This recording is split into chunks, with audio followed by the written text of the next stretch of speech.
Assalamualaikum warahmatullahi wabarakatuh teman-teman. Ya, bertemu lagi dengan saya Arfan. Di video kali ini teman-teman, saya akan mengulas kembali terutama yang saat ini lebih terfokuskan teman-teman ya. Yaitu saya akan membahas pertanyaan yang sering kita atau yang sering dipertanyakan pada saat sidang skripsi teman-teman ya.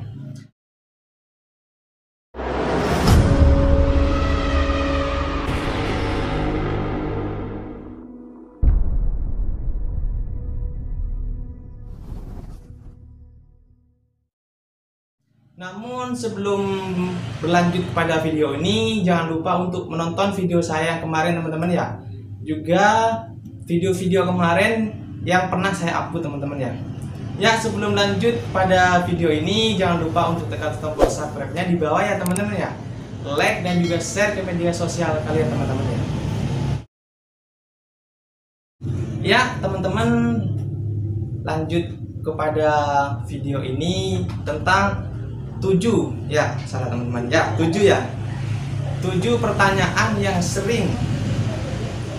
sering dipertanyakan pada saat sidang skripsi teman-teman ya. Memang pertanyaan dalam sidang skripsi ini banyak sekali atau bermacam-macam teman-teman ya. Namun secara umum pertanyaan-pertanyaan dalam sidang skripsi yang harus kalian kuasai teman-teman, terutama bagi semester akhir atau yang sedang mengerjakan skripsi, ini perlu kalian tonton teman-teman ya. Nah, langsung saja, tidak perlu basa-basi teman-teman. Yang pertama teman-teman ya, pertanyaan yang pertama yaitu tentang jelaskan mengapa penelitian ini penting untuk dilakukan teman-teman ya. Nah, pertama ini jelaskan mengapa penelitian ini penting. Nah, pertanyaan ini biasanya bisa dilihat kalian pada saat membuat latar belakang teman-teman ya. Jadi alasan mengapa penelitian dari teman-teman ini sangat penting untuk dilakukan ya. Karena lucu sekali teman-teman ya.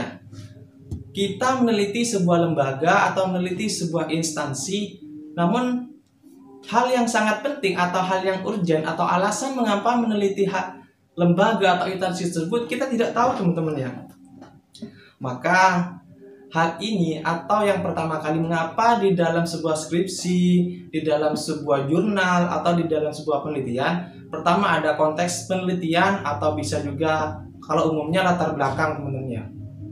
Latar belakang ini mengidentifikasikan atau menjelaskan alasan mengapa penelitian atau mengapa penelitian skripsi jurnal itu sangat penting untuk dilaksanakan teman-teman ya.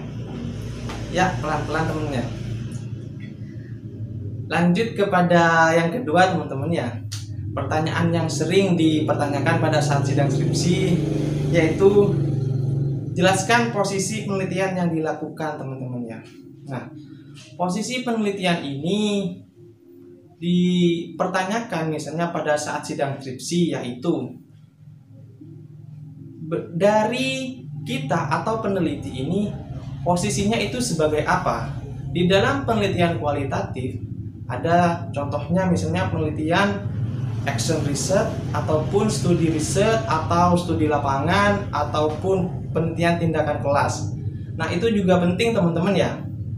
Misalnya contohnya PTK atau penelitian tindakan kelas.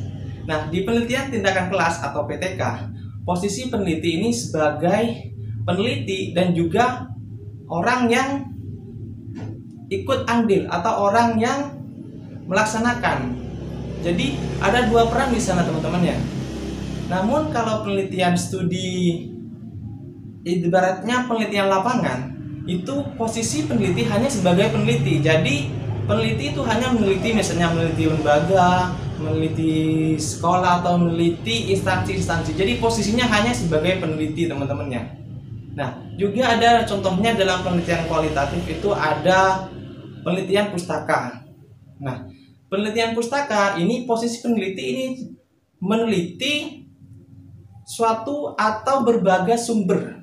Sumber ini bisa contohnya di dalam perpustakaan atau sumber-sumber yang lainnya yang menyangkut dengan penelitian studi pustaka itu teman-teman ya. Dan yang ketiga, tiga teman-teman ya. Nah, Yang ketiga yang paling penting, rumusan. Apa rumusan masalah penelitian yang diajukan oleh peneliti atau yang diajukan oleh teman-teman sendiri? Penelitian atau fokus penelitian biasanya kadang fokus penelitiannya dan juga isi ataupun kajian teori ataupun latar belakang itu kadang tidak nyambung teman-teman ya. Banyak sekali peneliti ataupun ya orang yang melakukan riset itu berubah pada saat dia selesai sidang skripsi, karena tidak ada sinkron antara kajian teori yang diberikan oleh peneliti dan juga fokus penelitian yang diberikan oleh peneliti teman-teman ya. Jadi misalnya contohnya seperti ini ya. Di kajian teori membahas tentang metode pembelajaran. Nah, membahas metode pembelajaran teman-teman ya. Jadi di fokus penelitiannya teman-teman ya, di fokus penelitiannya misalnya kalau metode saya contohkan misalnya ada 3. 1, apa perencanaannya, kedua, apa implementasi atau pelaksanaannya, dan yang ketiga, apa evaluasi. Nah, biasanya kalau penelitian tentang metode atau strategi ataupun yang berkaitan tentang pembelajaran itu mengarah kepada 3 fokus penelitian itu teman-teman ya. Dan yang keempat teman-teman, ini juga menyangkut pautkan ya antara fokus penelitian dan juga yang keempat, apa tujuan yang dilakukan oleh penelitian ini. Nah, tujuan penelitian ini juga harus jelas teman-teman ya. Kalau kita meneliti misalnya tentang penerapan metode pembelajaran menggunakan studi kalau sekarang ya, menggunakan quantum learning lah, contohnya seperti itu. Nah, nanti tujuan penelitiannya itu juga harus nyambung atau sinkron teman-teman ya. Jangan sampai fokus penelitian yang sudah diajukan dan tujuan penelitian yang akan disampaikan itu tidak sama teman-teman ya. Maka akan lucu sekali misalnya kalau ada penelitian yang seperti itu. Itu sudah bukan penelitian ya. Dia tidak memahami penelitian skripsinya sendiri teman-teman ya. Yang paling penting yang nomor 5 teman-teman ya. Nomor 5 yaitu ada di kalau penelitian kualitatif ada di bab 4, kalau penelitian kuantitatif ada di bab 3 yaitu temuan penelitian. Nah, temuan penelitian ini sering juga menjadi suatu yang sangat diteliti oleh penguji, baik penguji utama ataupun penguji anggota ataupun dari dosen pembimbing ataupun dari ketua sidang. Ini yang menjadi fokus. Jadi temuan penelitiannya itu apa saja nanti disebutkan. Jadi misalnya temuan pertama di lembaga ini melakukan pembayaran yang sifatnya bertransaksional dengan masyarakat. Jadi nanti temuannya itu juga tentang itu.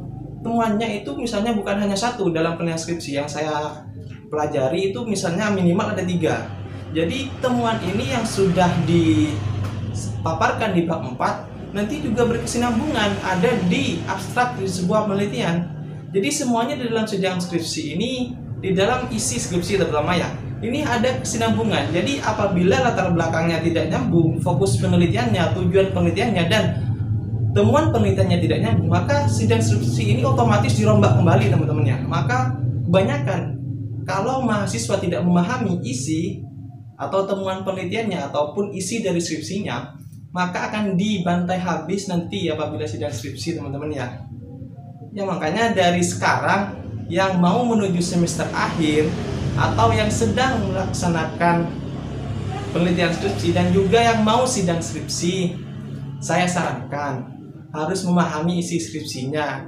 Karena kalau tidak memahami skripsinya, maka kalian sendiri yang nanti akan kebingungan pada saat sidang skripsi teman-teman ya. Ya, mungkin itu dulu dari video kali ini teman-teman. Apabila video ini bermanfaat untuk teman-teman, jangan lupa ya untuk berbagi kepada saudara atau teman-teman lainnya dengan meng-share video ini teman-teman ya. Ya, teman-teman jangan lupa untuk saya mengulang kembali, jangan lupa untuk tekan tombol subscribe-nya di bawah, like dan juga komen video ini teman-teman. Apabila ada masukan ataupun tanggapan dari video saya kali ini, berikan komentar di bawah ini teman-teman ya. Salam dari saya sebagai mahasiswa akhir ya. Semoga video ini bermanfaat teman-teman. Wassalamualaikum warahmatullahi wabarakatuh.